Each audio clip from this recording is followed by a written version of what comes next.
The views and opinions expressed on any program are those of the producers and/or the persons appearing on the program and do not necessarily reflect the views and opinions of FRC Media, Bristol Community College, or the City of Fall River.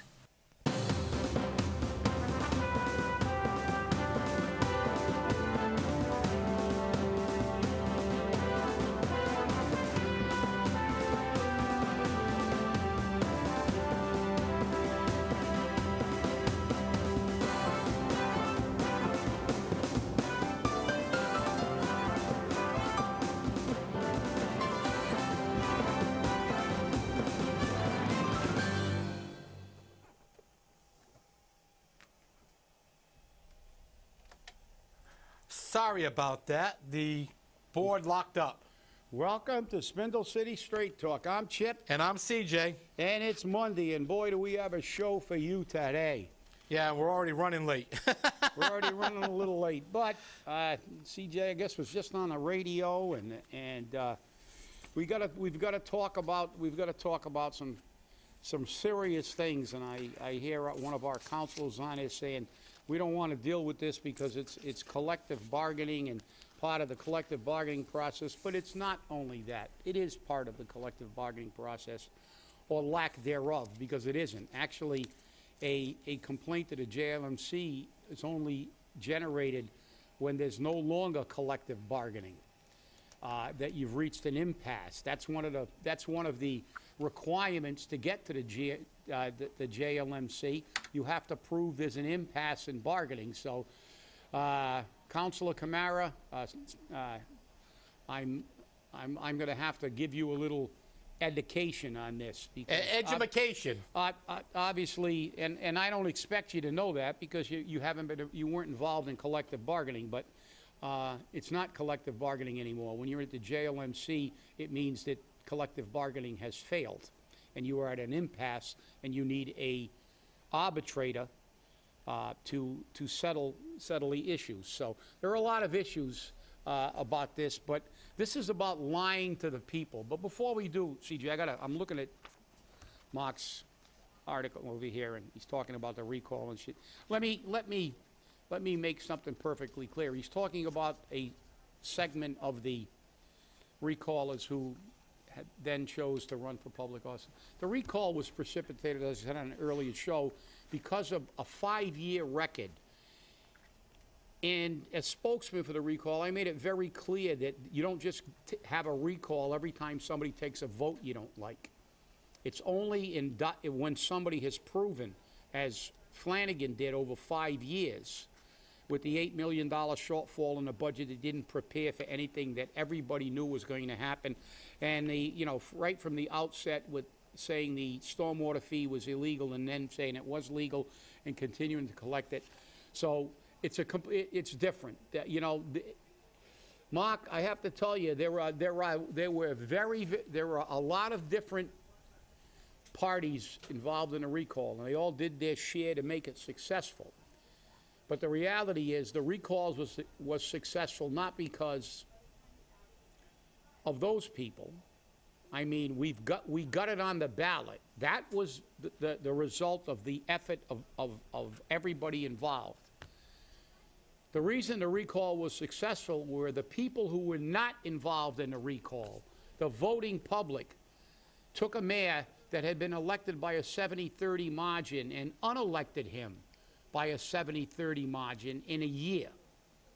So it was the people that had nothing to do with the recall, that listened to the issues, that listened to Flanagan's shenanigans, and voted a man out by making a 180-degree shift in the way they cast their votes. And the reality is, 90% of that 70% were people who had absolutely nothing to do with the recall. They were there voting on a political issue. So with that, okay, you were right about some of your assertions. They weren't successful at the polls, but when they ran for office. But let's just put the successful recall in its perspective.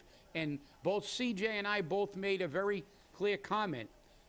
We'd never be involved in another recall unless there were, again, were unique circumstances. And most of the people involved in a recall feel the same way. It was a unique situation, and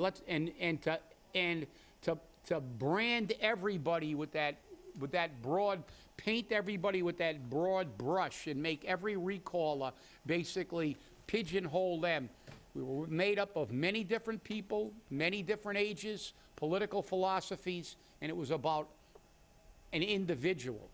It wasn't about any time a politician takes a vote you don't agree with, you recall them.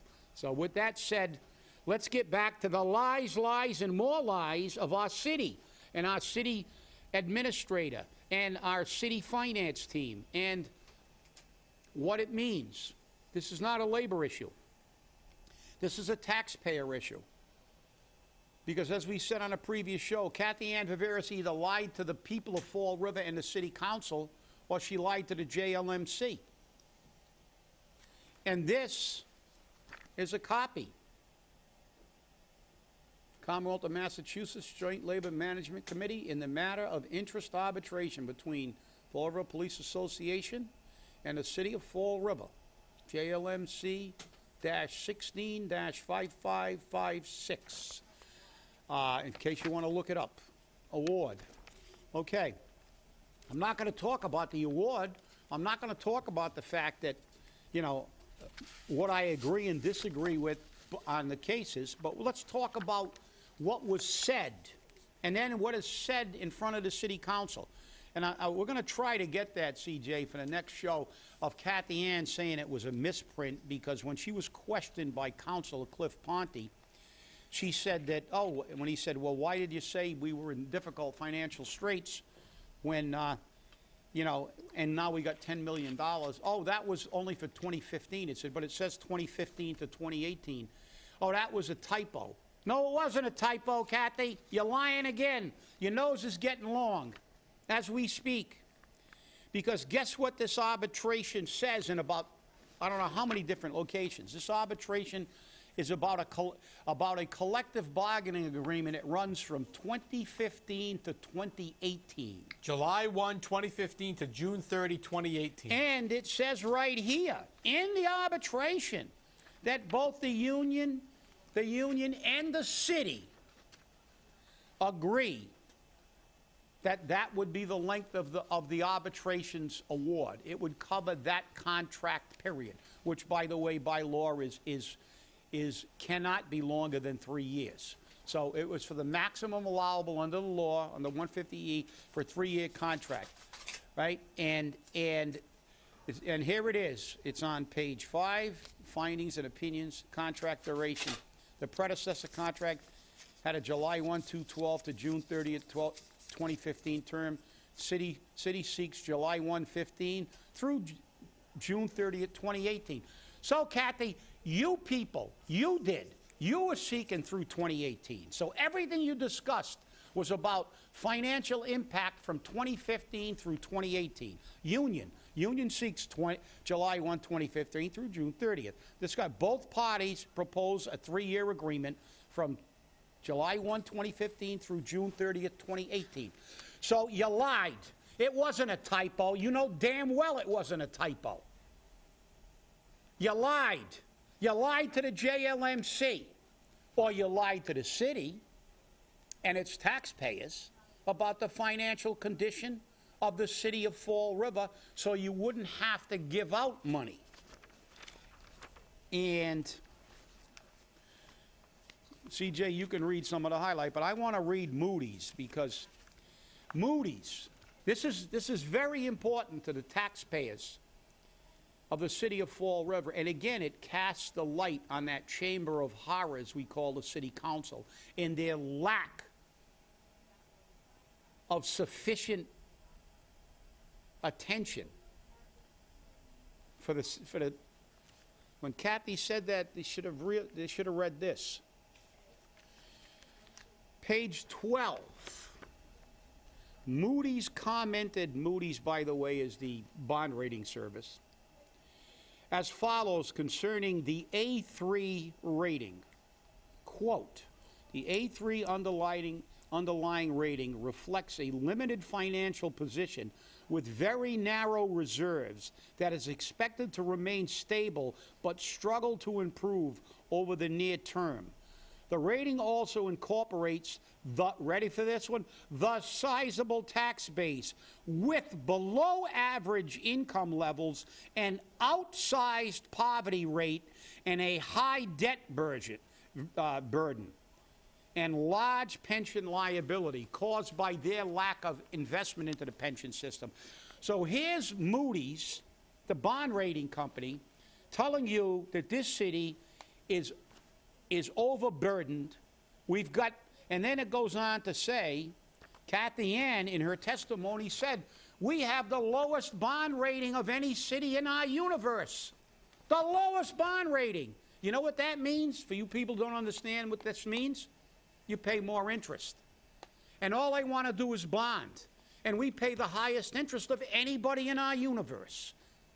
We're one of the lowest bond-rated cities or towns in the Commonwealth of Massachusetts. It's like when you go buy a car. If your credit rating is in the toilet, you're not getting 0 finance rates, 1.9% finance rates. Your credit rating is not 800 or 700 or even 600. You have to pay more. You have to buy things with a credit card with a 21% interest rate, when a person with good credit can go out and buy a car for 1.9% or less. And these people continue to act like this city's loaded, and then she goes in front and talks about the $10 million surplus. That's not what she told. That's not what she told the Joint Labor Management Committee. She testified under oath. And you can read that. Feel free to read that section, CJ, because she lied to the JLMC. According to Ms. Viveiros, the unfunded OPEB, that's other benefits, liability is $507 million. Oy vey. Ms. Viveiros also testified that the city's unfunded pension liability is $344 million. Nevertheless, despite its poor financial standing, the city's police department budget is 32% above the universe average, which is a crock. Yeah. The universe they were using is places like Taunton and Plymouth. Come on. And I don't know how they got that universe. Just Neither do I. Total lack of preparation on the other side. But one of the questions you have to ask on this is, what's the city's plans for the OPEB and the unfunded pension liability? None. Right. Make now it remember, worse, because they actually wanted to not pay as much into the system again. Right. That's what got us into this problem between 2002 and 2012 for that 10-year period, when we paid $89 million less than the city of New Bedford into the system, and it tanked our system. But remember, this is almost $1 billion. Almost $1 billion, yeah. Well, look, we can round it off. Who cares in a city like this? It's close enough to $1 billion. We got a city which, by Moody, said outsized poverty rates. We're one of the poorest cities. But yet, you know who should get this? Rather than waterboard them, we should put this on a tape and tie Steve Long and Joe Camara, and maybe even Steve Camara, to a chair, because they continue to say, what are you people doing? You're trying to make it look like Fall River's really a bad place and we don't have any money. We got a great school system that, by the way, didn't make it into the top 100. We have the highest violent crime rate in the state and the second in New England, only behind a city that's 5 times larger than us. So, I mean, but they're delusionary, or they're lying, just like Cathy. But I'm going with the latter rather than the former. They're not delusionary, they're lying, because they got to know better. And I know they live in the North End, where there's very little crime, and it doesn't really seem like you're in Fall River. But the rest of us live in the rest of the city. And to me, this is malfeasance. Malfeasance is when a public official knowingly does things harmful for the public good. She is a habitual, pathological liar. She lied about the holidays we got for the health care. She said it was the employees paying down their trust fund. I went in front of council, gave them sworn depositions when we won that arbitration and they had to pay us back, when the city misappropriated our money and took employee money, nearly $2 million of it, and put it in their savings account and forgot it. And they did it again in '28.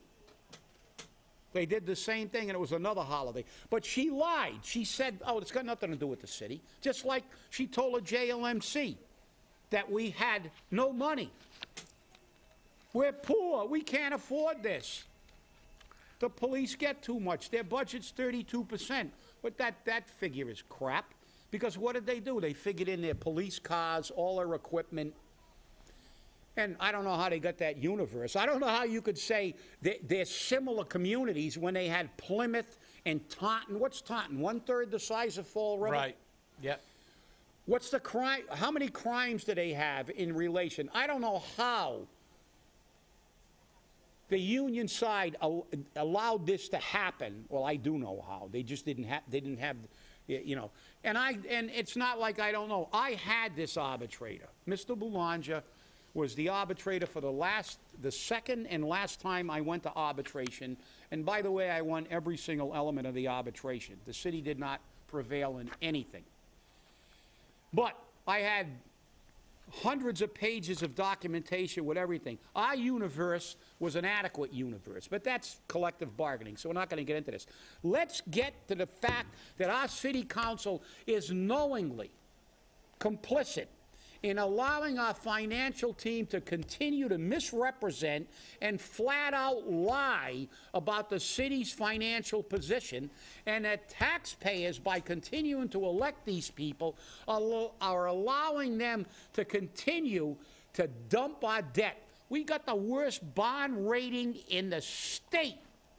Though we have the lowest bond rating in our entire universe by the city's own admission. Don't you people read? Can the city council actually read English? The last word that should come out of your mouth should be bond. It's like somebody with a credit rating of 89 wanting to finance everything at 42% interest. That's the worst thing you can do for the taxpayers and people of Fall River, is talk about bonds. And when we had that debt exclusion for the school, Sean Kadim was 100% right by saying we should not have a debt exclusion. We should pay for this from the money we have. When you don't have a lot of money, you got to live within your budget, except if you're a political entity. And then you can just continue to rape the taxpayers. I encourage all of you to read this thing. It's a travesty. Read the comments. It's just unbelievable. The city's finances, this is what it says. The city faced significant financial challenges in the contract period encompassing 16 to 18, which Cathy said was a typo, which is crap, because as I said, on the page I stipulated before, the city wanted the thing to go through 2018. They stipulated this was the period that they were arbitrating. So she lied. And I know what she'll say. Oh, I didn't know. I didn't know. Well, you're supposed to know. You're the city administrator. Because, Cathy, you did testify under oath. But you had nothing, technically, you had nothing to do except as a witness, and who, by the way, was a witness about the financial ability to pay of the city, which you misrepresented. Gerard Hayes, management representative. They hired an outside attorney to represent them for this JLMC arbitration. So it wasn't a city attorney, but Cathy Ann had a fiduciary responsibility to be accurate, not lie, so the city could save money to create new jobs and give out pay raises and stipends to them.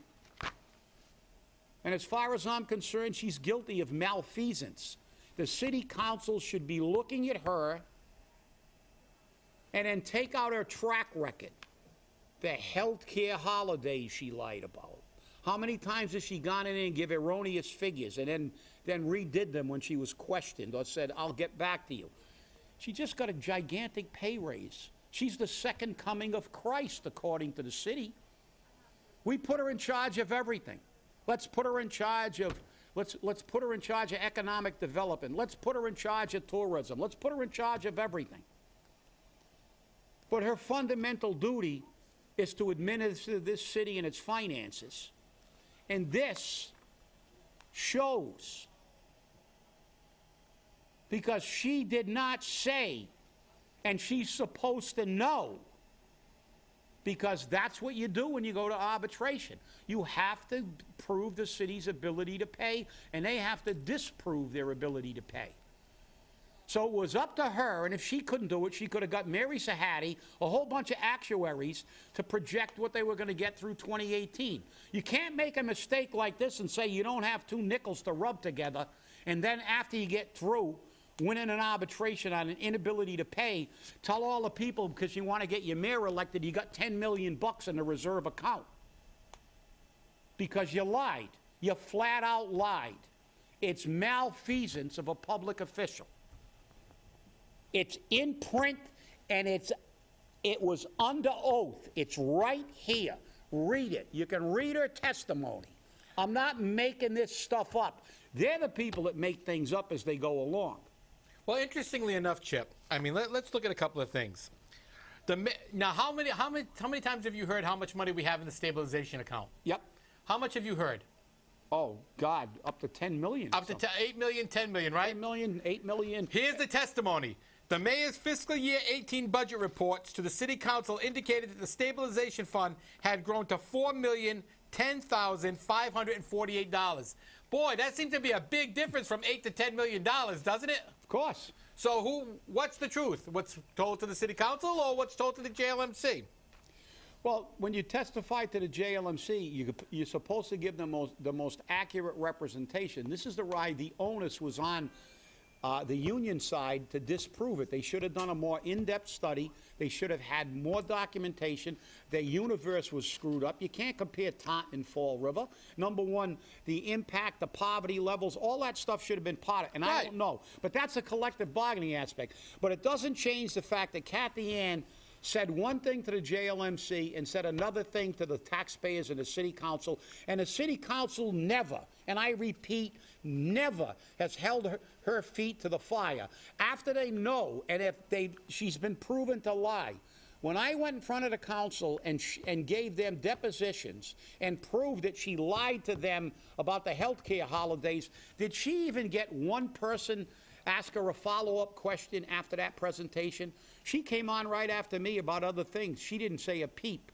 You can bet your bippy that if I was wrong and off on my numbers, they would have crucified me. In a heartbeat. They wouldn't have waited 1 second. She didn't say a word because it was a flat-out lie, and I had a sworn deposition to prove what I said. Just as we have it in writing. We didn't write this, by the way. Yeah, it took me 5 hours to write this. No, I don't think so. Yeah. Well, here's another thing. You know, we've got a couple of messages while we're on the air.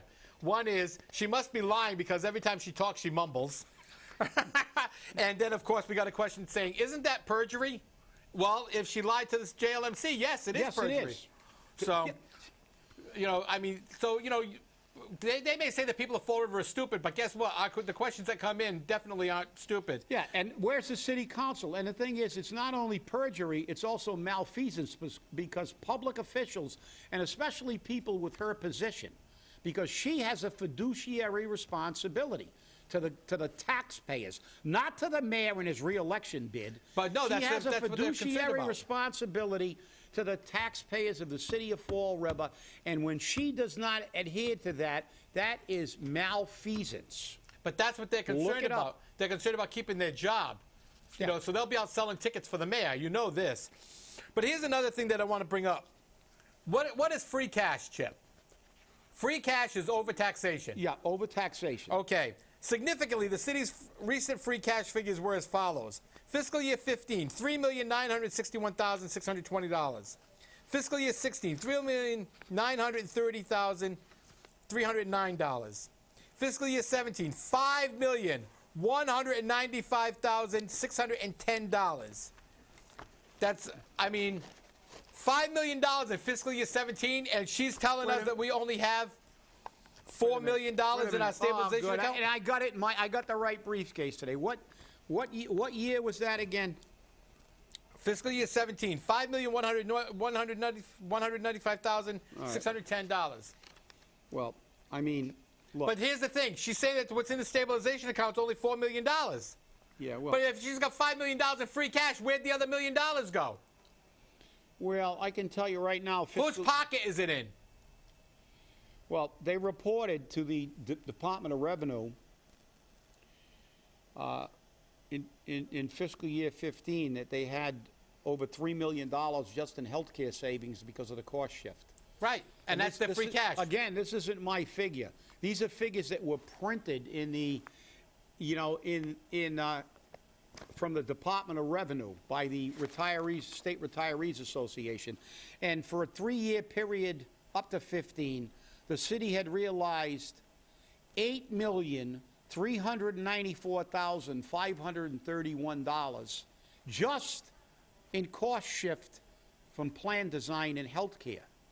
So you think they're hiding money? No wonder they can afford to create all these jobs and find money to give all these stipends out. But then when somebody else tries to get a raise, they lie. They lie about the financial condition of the city. That is not only perjury, it's malfeasance. And like I said, we're not making this stuff up. It's like when we talk about the poverty level, and Moody's now talks about the outsized poverty levels. Where do they get their thing? They don't get their statistics from Joe Camara or Steve Long. Or Steve Camara.